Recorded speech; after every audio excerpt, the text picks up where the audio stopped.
Hello, Mishra classes की तरफ से सभी को नमस्कार।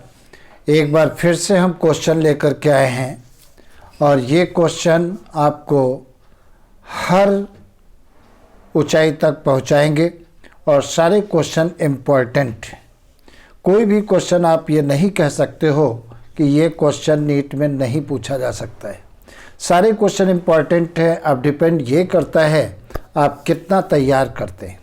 हाँ, एक चीज़ और है, अगर पूरी बायो के अंदर कोई भी चीज़ की डिफ़िकल्टी आती है, आप तुरंत फ़ोन करके हमसे अपनी डिफ़िकल्टी दूर कर सकते हैं। चाहे वो क्वेश्चन से रिलेटेड हो, चाहे एनसीईआरटी पढ़ते हो, कोई पैरा समझ में नहीं आता है, हम आपकी पूरी हेल्प करेंगे।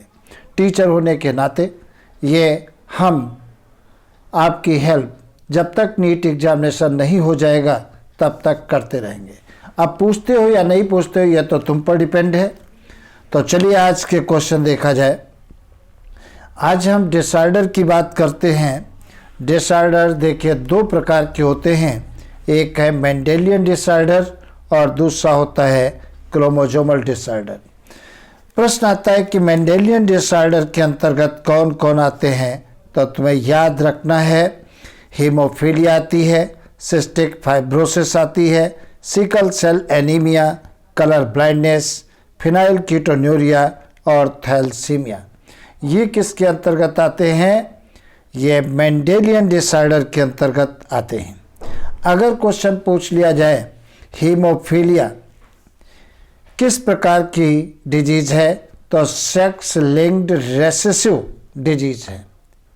कैसी है? सेक्स लिंक्ड रेसेसिव डिजीज है, क्योंकि इसके जीन किस पर पाए जाते हैं? सेक्स क्रोमोसोम्स पर पाए जाते हैं और सेक्स क्रोमोसोम्स में केवल एक्स क्रोमोसोम्स पर पाए जाते हैं, वाई क्रोमोसोम्स पर नहीं पाए जाते हैं। हीमोफीलिया में भी ये भी कैसी है? कलर ब्लाइंडनेस भी सेक्स लिंक्ड रेसेसिव डिजीज है। इसके भी जीन एक्स क्रोमोसोम्स पर पाए जाते हैं, वाई पर नहीं पाए जाते हैं। सिकल सेल एनीमिया अगर पूछा जाए तो ये ऑटोसोम लिंक्ड रेसेसिव डिजीज है।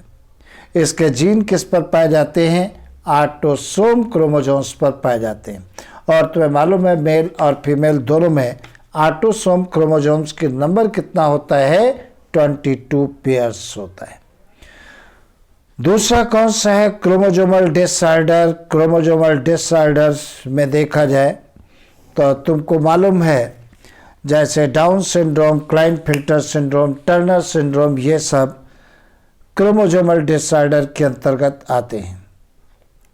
अगर हम डाउन सिंड्रोम की बात करें तो डाउन सिंड्रोम की सबसे पहले डिस्कवरी लैगडॉन डाउन ने 1866 में किया था। इसमें 21 क्रोमोसोम्स में ट्राइसोमी पाई जाती है। 21 क्रोमोसोम जो ऑटोसोम है वहाँ पर एक एक्स एडिशनल जुड़ जाता है, मतलब XX हो जाएगा। टोटल नंबर ऑफ क्रोमोसोम 46 के स्थान पर 47 हो जाते हैं।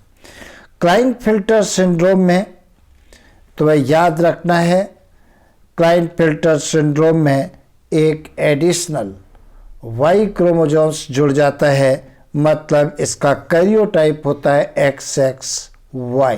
एक एडिशनल मतलब सेक्स क्रोमोसोम्स के साथ X जुड़ जाता है, तो मतलब कैरियोटाइप कैसा होता है? XXY होता है। और Y होने के कारण मेल के अंदर फीमेलियन कैरेक्टर डेवलप हो जाते हैं। जब मेल में फीमेलियन कैरेक्टर डेवलप होते हैं तब उसे क्या कहते हैं? गायनेकोमेस्टिया कहते हैं। और गायनेकोमेस्टिया पर क्वेश्चन कई बार आ चुका है। तो ऐसे इंडिविजुअल जिनमें मेल में फीमेल के कैरेक्टर डेवलप हो जाते हैं वो स्टेराइल होते हैं, आप स्प्रिंग का प्रोडक्शन नहीं कर पाते। अगर क्वेश्चन पूछा जाए टर्नर सिंड्रोम, टर्नर सिंड्रोम में इसको रिप्रेजेंट कैसे करते हैं? X0 से रिप्रेजेंट करते हैं, मतलब एक क्रोमोसोम्स कम होता है, मतलब 46 के स्थान पर 45 हो जाते हैं। कई बार क्वेश्चन पूछा गया है टर्नर सिंड्रोम को किससे रिप्रेजेंट करते हैं? X0 से रिप्रेजेंट करते हैं। और ये ये फीमेल स्टेराइल होती हैं, इनमें ओवरी का डेवलपमेंट नहीं होता है, मतलब सेकेंडरी सेक्सुअल कैरेक्टर इनमें डेवलप नहीं होते हैं। तो इनमें क्रोमोसोम्स का नंबर कम हो जाता है, एक कम हो जाता है, ये बात जरूर तुम्हें ध्यान रखना है। दूसरी बात, अगर तुमसे पूछ लिया जाए कि ड्रोसोफिला ऑफ प्लांट किंगडम किसे कहते हैं, तो Drosophila of plant kingdom Neurospora को कहा जाता है। देखिए, जेनेटिक्स के ऊपर सबसे ज़्यादा एक्सपेरिमेंट या तो ड्रोसोफिला पर किए गए हैं या न्यूरोस्पोरा फंगस पर किए गए हैं। मेंडल ने केवल किस पर एक्सपेरिमेंट किया था? पी पर किया था, पाइसम सेटाइवम पर किया था, गार्डन पी पर किया था। ये बात तुम्हें याद रखना है। और जो 7 कैरेक्टर मेंडल ने पी प्लांट में एक्सपेरिमेंट के लिए कंसीडर किया था, वो कितने क्रोमोसोम्स पर लोकेटेड थे? 4 क्रोमोसोम्स पर लोकेटेड थे। तुमको बता दें, कॉटिलीडॉन और सीड कोट कलर, इसके जीन किस क्रोमोसोम्स पर पाए गए थे? फर्स्ट क्रोमोसोम्स पर पाए जाते थे। दूसरा, पॉड फॉर्म, फ्लावर पोजीशन और स्टेम की लेंथ, इनके जीन किस क्रोमोसोम्स पर पाए जाते हैं? 4th क्रोमोसोम्स पर पाए जाते हैं। पॉड कलर मतलब फली का रंग, इसके जीन 5th क्रोमोसोम्स पर पाए जाते हैं। और सीड फार्म, सीड का फार्म कैसा है? राउंड है या रिंकल्ड है? इसके जीन किस पर पाए गए हैं? 7th नंबर के क्रोमोसोम्स पर पाए जाते हैं। तो ये बात मैंने तुम्हें बताया कि मेंडल ने जो 7 कैरेक्टर चूज किए थे अपने एक्सपेरिमेंट के लिए, उनके जीन कितने क्रोमोसोम्स पर पाए जाते थे? तो 4 क्रोमोसोम्स पर पाए गए थे आउट ऑफ 7 में। तो तुमको मैंने बताया है कौन कहाँ पर पाया जाता है, ये बातें जरूर तुम्हें याद रखना है। दूसरी बात, फिनाइल कीटोन्यूरिया की बात करें तो ये इनबॉर्न एरर मेटाबॉलिज्म है और इसके जीन कहाँ पर पाए जाते हैं? ऑटोसोम क्रोमोसोम्स पर पाए जाते हैं, ये बात तुम्हें याद रखना। इसमें क्या होता है, जो एंजाइम फिनाइल एलानिन को टायरोसिन अमीनो एसिड में कन्वर्ट करता है, उस एंजाइम की डिफिशिएंसी हो जाती है, तो ये कन्वर्जन नहीं हो पाता है और ब्रेन के अंदर फिनाइल एलानिन एक्युमुलेट होने लगता है, जैसे IQ लगातार कम होने लगता है। तो ये मतलब ब्रेन मेंटली आदमी डिस्टार्टेड हो जाता है, बच्चे मेंटली डिस्टार्टेड हो जाते हैं, ये बात तुम्हें याद रखना होगा। दूसरी बात, अगर तुमसे पूछा जाए फादर ऑफ जेनेटिक्स कौन कहलाते हैं, तो सीधी सी बात ग्रेगर जोहन मेंडल कहलाते हैं।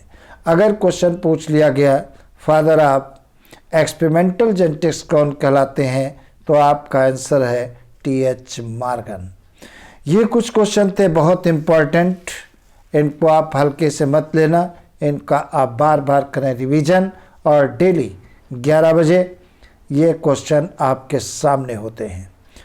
तो जैसे हम लगे हैं आपकी सफलता के लिए, ठीक इसी प्रकार से आप लग जाइए अपनी सफलता के लिए, तो ज़्यादा अच्छा होगा।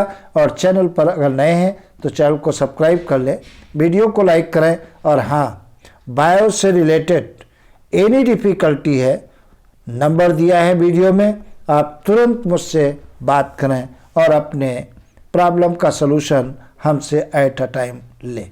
ओके।